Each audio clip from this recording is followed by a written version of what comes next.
I did this work in the US, our partners did it in other countries. We did not do it in France, but we've done it all around France, so I suspect the numbers are not much different.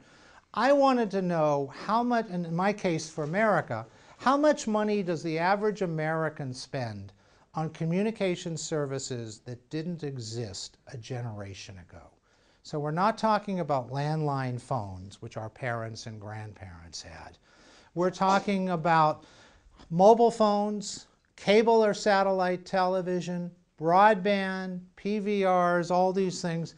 In America, the average household spends $240 a month on things that didn't even exist a generation ago. As you know, in France, mobile phones are not a luxury.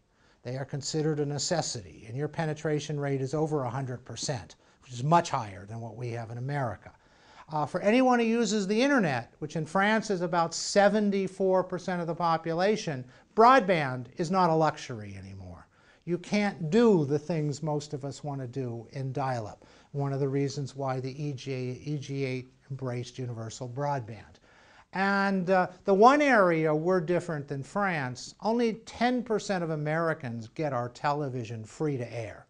And the numbers are much higher in France, but nonetheless. So people who are spending $240 and some much more if they have sports packages or movie packages don't want to pay fees or subscriptions. They clearly prefer advertising. We're also seeing that in a digital world, brand is much more important than it used to be. Brand is nothing more than separating things out from all the other things around them. And brand connotes quality. And now when people are surrounded by so much information, they go to brand. In news, we see American teenagers who've never read the New York Times are going to the NewYorkTimes.com because they need something that's a shorthand for trust. They know we have so much information on the web, we don't know what to trust. So we're going to the brand names.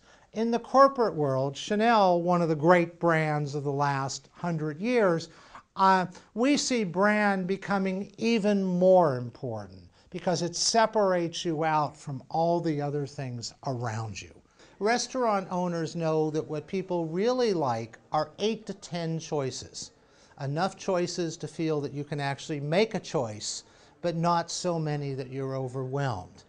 And on the web, where you technically have tens of millions of choices, but let's be practical, for most of us, thousands of choices of place to go, 90% of internet time is spent on 15 sites. Now that's not the same 15 sites for me as for you. We have our own, but each of us spends about 90% of our time in 15 places, even though there technically are millions of places. We get overwhelmed by choice, and we don't want too much choice.